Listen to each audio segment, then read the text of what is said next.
Comment es-tu tombé dans l'univers compta? Un peu tard. En fait, quand j'étais au lycée, je faisais un bac S et je voulais pas poursuivre des études plus loin que le bac parce qu'en fait, je trouvais ça beaucoup trop théorique. Du coup, je suis repartie dans la pâtisserie. Donc j'ai fait BEP pâtisserie en 1 an, puis mention complémentaire l'année d'après, donc je fais 2 ans de pâtisserie. Et au bout de 2 ans, je me suis dit bon, la pâtisserie c'est bien, mais si je continue là-dedans, je voudrais monter ma propre pâtisserie. Donc j'ai repris un DUT de gestion, DUT GEA, au bout de 2 ans, et c'est là que j'ai découvert la comptabilité, puisque en fait moi l'économie et toute la partie comptable, j'y connaissais rien. Ça m'a bien plu, et en fait à la fin des 2 ans de DUT, il fallait que je choisisse qu'est-ce que je faisais après. Et en gros, moi je voulais pas être salariée, donc je voulais monter ma boîte. Donc soit je montais ma boîte en pâtisserie, soit je montais ma boîte en compta. Sauf que pour monter sa boîte en compta, il faut être expert comptable. Et du coup, c'est là où j'ai repris des études en licence, master, puis DEC. Donc pour quelqu'un qui voulait pas faire d'études, j'en ai fait 8 ans. Quelles sont tes missions au quotidien?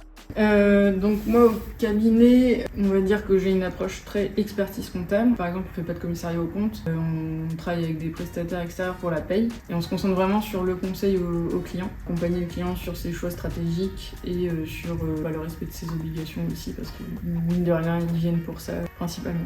Qu'est-ce qui te motive le plus dans ton travail? Qu'est-ce qui me motive le plus? Apprendre. C'est vrai que c'est un métier où il y a tellement de choses différentes qu'on apprend tous les jours, que ce soit sur des règles comptables, fiscales, ou même en découvrant des nouvelles activités chez les clients. Et je pense que c'est ce qui me motive le plus. On sous-estime souvent l'ouverture d'esprit des experts comptables, donc ne pas hésiter à frapper à la porte d'un cabinet, les gens seront toujours agréablement surpris.